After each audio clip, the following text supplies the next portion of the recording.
All right, welcome back for another video. Today I got another Ripple hitter for you, and I truly believe that basically after this video, if you don't have it, you're just not gonna get it. You're really not, and you might as well just move on to something else. All right. So let's go ahead and get started. All right. So first and foremost, with Ripple, over 72% of all investors believe that XRP will reach $100. All right, so thought this was a fairly interesting article. I'm just going to touch on it briefly, but they cover a few bullet points here. So 94.3% of all survey participants stated that they are long-term investors, and only 5.7% are traders. Also, only 43% of them are willing to partially or completely exit the market if XRP would reach a price of $100 in the years 2021 to 2025. That statement's kind of interesting to me. I mean, honestly, with the XRP that I have right now, if it hit $100, I would for sure, I'd probably sell, at least, I'd probably like 75% of what I got. I would do it today, for sure. All right, but anyway, moving on. 39.1% would exit at a price between $10 and $50, which means that 82% do not want to exit their XRP investment below $10. All right. The interesting part about all that is that you do have a lot of buyers, with strong hands. Okay, so people are holding. So all of this supply is taken out of the market, and people that have it are very confident that they're just going to continue to hold it. So, all the rest that's circulating out there, that's available for the new people hitting the market, and that's what's going to drive the price. All right. It also says it's surprising that a full 43% are all in XRP and are not invested in any other cryptocurrency. In contrast, 44.3% of the respondents stated that XRP accounts for 30 to 50% of their crypto portfolio. I actually fall into that category. So I'm in the 30 to 50%, as I showed you yesterday in my portfolio update. If you didn't see it, I'll put it in the right-hand corner for you. I'm sitting around 38% at the moment. So just some fun facts here. People holding XRP believe that it will hit, 72% believe that it hit $100. Now, I think that it's definitely possible. I don't know when that would happen. But I'm going to show you some details in this video as to why people have such strong hands and belief in XRP. So moving on. All right, this article is perfect to tie in with everything that's going on with Ripple right now. So Ripple is not mentioned whatsoever in this article, but it has everything to do with this article. So the IMF, World Bank, G20 countries to create central bank digital currency rules. The Group of 20, G20, an organization of finance ministers and central bank governors representing the European Union and 19 countries across every continent, said in a report Tuesday is working with the International Monetary Fund, the World Bank, and the Bank for International Settlements to formalize the use of central bank digital currencies in banking systems. According to the report, by the end of 2022, the G20 members, the IMF, the World Bank, and the BIS will have completed regulatory stablecoin frameworks and research and selection of CBDC designs, technologies, and experiments. Couple of things to note there. So they're saying that this is already going to be done by the end of 2022. So we've only got basically 2 years left, and they're going to be completely done. They will have already chose all the regulatory framework. They've already done the research, the testing, the design, and what technology and experiments they're going to use. Okay, so it sounds like we're right around the corner, and honestly, like they've been testing this for years, because they're not just going to give themselves 2 years to design a new financial system. They've been working on this for years already. If you don't believe that, I don't know what to tell you. All right. It also says the IMF and the World Bank will have the technical capabilities to facilitate CBDC transactions involving the countries by the end of 2025. All right. Kind of contradicts the last statement, honestly. But anyway, moving on. Last week's report, authored by the United States Federal Reserve, the Bank of Canada, the European Central Bank, the Bank of England, the Swiss National Bank, Sweden's Riksbank, and the Bank of Japan outlined properties in the central banks would require CBDCs in their countries. Alright, CBDC systems should also connect to legacy financial technologies, settle high volumes of transactions instantaneously around the clock, be impervious to cyber attacks and outages, and comply with regulations and monitoring that apply to money already in circulation, and retain that central bank power, the report said. Very important things to note there. So the CBDC technology, the underlying infrastructure is going to have to be able to settle high volumes of transactions instantaneously. It's going to have to be impervious to cyber attacks and outages, and comply with regulations and monitoring that apply to money already in circulation that allow the central banks to retain their power. If Bitcoin were adopted on a global scale, do central banks retain their power? Would money move instantaneously around the clock? With, about 80% of mining hash rate centralized in China, is it impervious to cyber attacks and outages? No. Would that comply with regulation? No. Okay, so you get the point. How they're describing their CBDs are going to work. It sounds nothing like a Bitcoin or Ethereum network at this point. Neither of those, okay? So, you need to understand that ultimately what we are doing here is we are speculating crypto. Those that are in the space know that cryptocurrency is the future of the world, okay?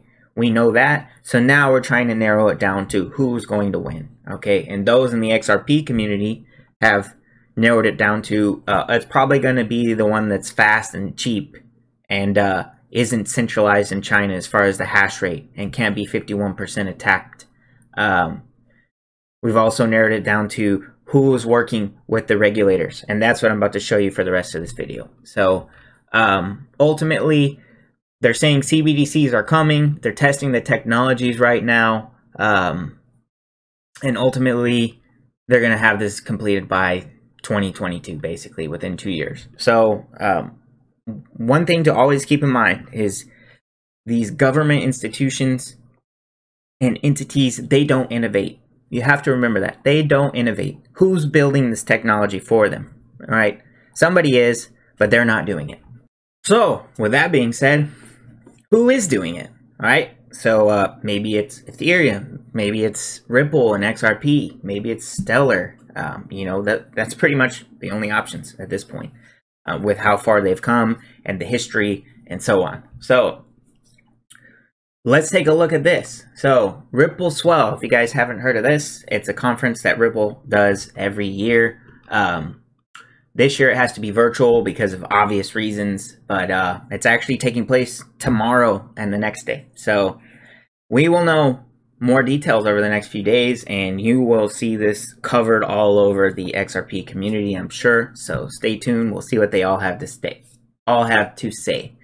Okay, but I wanted to examine first and foremost who's going to be there and how it might apply to this article. So they said that the United States Federal Reserve, Bank of Canada, European Central Bank, Bank of England, Swiss National Bank, and a bank in Sweden, and the Bank of Japan all work together to create this report and these standards for central bank digital currencies, okay?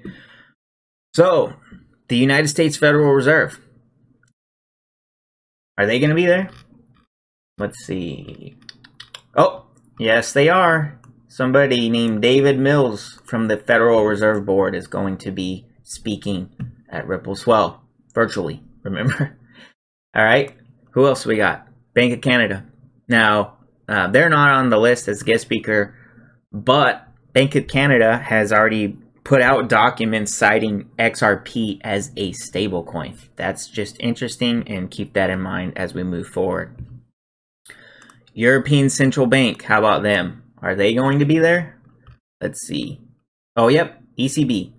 Ulrich Beinzel, I guess is how you say it. I don't know. But yep, we got a speaker from the European Central Bank. It's going to be there as well. Who else we got? Bank of England. So I did not see Bank of England as a guest speaker there. But one thing to note here, this came out just a few months ago on Yahoo Finance. Bank of England picked Ripple partner Accenture to create payments network. The Bank of England has appointed Accenture to develop and build a world-class payment service, according to an official press release. The announcement states that Accenture will spearhead the real-time gross settlement service renewal program, which began in February of 2019. This is a key milestone in our ambitious and exciting program to renew real-time gross settlement. I look forward to working with Accenture and with the industry to develop and deliver a system that is fit for the future, supporting continued innovation in UK and global payments. All right. So Bank of England is not going to be there, but guess who is going to be there? Like a guy from Accenture. So Accenture is going to be there, and they're working on this new payment system for Bank of England. Wonder what technology they're going to use or might implement. All right. Oh, adding on to that as well, very quick.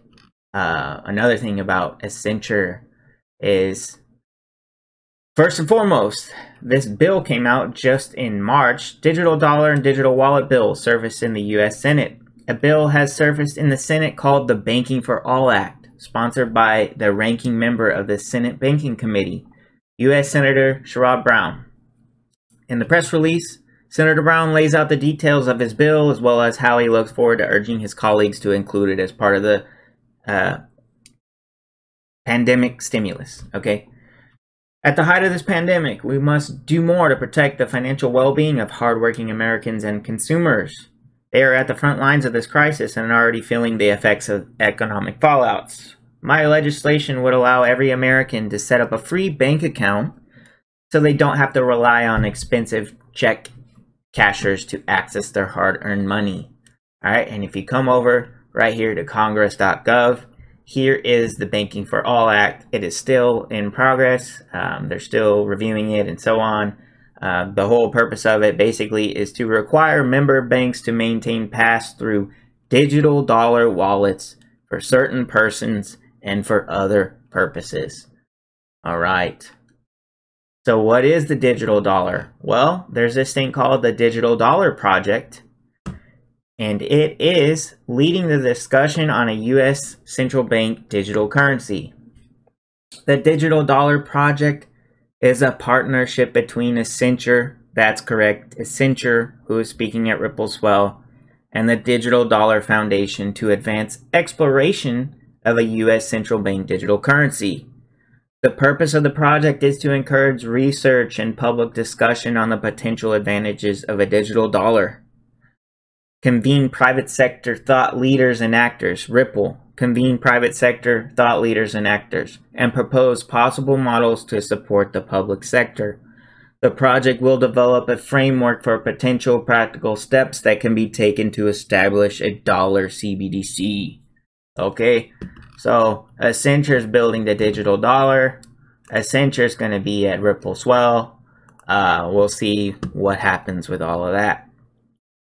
Coming back to the 7 central banks that put together this report, who else is involved? The Swiss National Bank. Are they going to be at Ripple Swell? I didn't see anybody from the Swiss National Bank there, but I did have this handy dandy picture to show you. I'm sure you've seen it before, but we got to keep hitting it home. So this was a conference that took place, the Swiss National Bank Conference. This took place early last year, and we had the Director of Monetary Markets of the IMF there. We had the Chairman of the Saudi Arabian Monetary Authority there, the Chief Executive Hong Kong Monetary Authority there, and then we had the CEO of Ripple, Brad Garlinghouse, as well as Christine Lagarde there. Okay, Christine Lagarde is now the president of the European Central Bank, and the IMF and so on. I'm sure you get it. So Swiss National Bank Conference, they got to see Brad Garlinghouse present on Ripple and XRP, and they are putting together this joint report. So there's a connection there. That's about all I got for you on these 7 countries. But who else is going to be there? The World Bank. Okay, so what has the World Bank had to say? Let's see here. So yeah, the World Bank, just last year, they had this article talking about cross-border payments. How can distributed ledgers bring us closer together? And, you know, they don't talk about Ethereum. They don't talk about anything other than solutions that are already being actively tested to help this market. They said in 2018, Ripple, a fintech company, piloted XRapid, a DLT-based cross-border payment solution along the very competitive US-Mexico corridor. Financial institutions involved in the pilot saved 40 to 70% in foreign exchange costs, and the average payment time was just over 2 minutes. The transfer of funds on XRapid took 2 to 3 seconds, with most of the processing time explained by domestic payment rails and intermediary digital asset exchanges. All right, so whether they use XRapid, XCurrent, this or that, you know, those are old names for Ripple's technologies, but at the end of the day, they are using Ripple technologies, not other companies. So who else is going to be there? World Economic Forum. What have they had to say about Ripple before? Well, if you go over right on the World Economic Forum's website, they talk about Ripple being a provider of global real-time settlement. All right, just as Bank of England says that they are partnering with Essential to work on real-time gross settlement. So they all call Ripple the same thing, but they say Ripple contributes updates to the open source software through GitHub and works to promote the network. It also maintains Ripple.com website to help consumers and companies use the network and help developers build Ripple applications. All right. And then they have this article on here from 2015 by Ripple co-founder Chris Larsen talking about why we need a common standard for moving e-money. So all the way back over 5 years ago at this point, Ripple and World Economic Forum and so on have all been working together to build a common standard for moving e-money. So do you think that they just now started testing this technology, or maybe they've been doing it for 5 years? You tell me. All right. Who else is going to be there? European Commission, Accenture, European Central Bank, Federal Reserve. All right, I think that's it. Just also want to show you, so the IMF, so Ripple co-founder Chris Larsen was also on an IMF panel focusing on fintech innovation. So, you know, IMF, World Bank, they're all working on this CBDCs. Well, they've also been working with Ripple since early last year, at least. And a couple of outliers not involved in writing this report can also be cited and connected as well with Ripple, though. So just friendly reminders, right? Both India and Brazil have been behind the scenes working with Ripple, discussing, you know, the future of finance, basically. And we also know that Ripple connected their product XRapid with all of the banks in India as of last year. So India is set up and ready to go with Ripple technology. You know, a lot of people will argue and say, well, they're not using XRP. Well, we're not there yet, okay? But if they have XCurrent and they're using their technologies, don't you think it might be pretty easy to go ahead and implement their digital asset that they use for settlement as well? Just keep in mind, Ripple without XRP is just another fintech startup that created a few messaging services that might be a little innovative. They're not anything big, all right? XRP is their baby. That is their bread and butter, and that's how they're going to make money. So besides all the other banks, central banks that I showed you, they're also working with India. They're also meeting with Brazil Central Bank, holding closed meetings to discuss institutional matters, whatever that might mean. as it says here, Ripple continues to expand its presence in Brazil, holding a meeting with officials at the country's central bank. So they're working with all the central banks. Just keep that in mind, all right, as we move forward. And last but not least, I did forget to mention Japan. You know, Japan central banks helped put that report together as well. And one thing to note about Japan, you know, this came out just last month as well. Japan's new prime minister chooses Ripple board member as his economic advisor. SBI Holdings CEO and Ripple board member Yoshitaka Kitao becomes an economic advisor to Japan's newly elected prime minister. All right. So SBI is a big partner with Ripple as well. I showed you in a couple of videos back how they are working with Ripple in many different ways. And they have the SBI Holdings, or sorry, Ripple Asia is owned by SBI, I believe. So, but you get it. You see here, right? If not, like I said, you just don't get it and you won't. So Ripple's connected with everybody, all the decision makers. And, you know, keep in mind as we move forward, I think the most important thing to remember out of all this, or just to really think about, ask yourself, you know, when all these government entities and officials get together and they talk about how we need to come to a level playing field, and, you know, where is it? Chris Larson saying how we need a common standard for moving e-money. Do you think that that means it's just a free-for-all and everyone do what they want?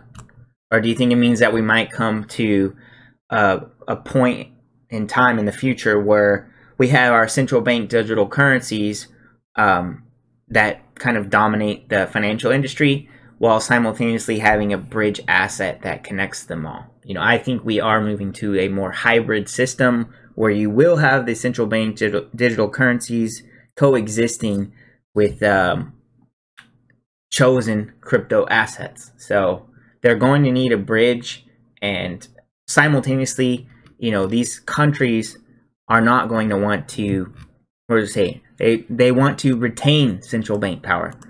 So you think that the lawmakers and the people that run the world are just going to give up power to a Bitcoin or something that comes up later on that's slow, inefficient, and expensive? I don't think so. I think they have a plan. I think they know what technologies they're going to use. You know, they make it very obvious that it's XRP, but I think that Stellar's also involved as well. They've just been really sailing under the radar. So, all right, there you have it. Pretty extensive video, more than I usually do, but it just all tied together perfectly for today. So, you know, I hope that was informative, to say the least. As always, please like and subscribe, share with your friends and family, and stay tuned for the next one. Thanks. I gotta get out of here, man. I just want to leave with, if you ain't got it by now, you just ain't get it. Yeah. What is a cashless society? What does it actually mean in a literal or high-level sense? Money will become like these, relics of a different age, and will only be found in places like this. In other words, hard cash will disappear. It will become electronic, transferred by things like these. Then Tracy is in Beijing to show us what a nearly cashless society actually looks like. Ben, good morning. Mobile payment transactions in China reached a cumulative total of 277.4 trillion RMB in 2018, ranking #1 in the world, according to the recently released statistical report on internet development in China. As of June 2019, online payment users in the country reached 633 million. The cashless society is now approaching. When's the last time you paid with cash? Well, chances are cash has taken a backseat to the plastic in your wallet and smartphone pay apps. Denver 7's Ryan Luby explains the digital pay revolution and why not everyone is on board. The cashless society, the cashless society. The cashless society. The cashless society is now approaching. The cashless society.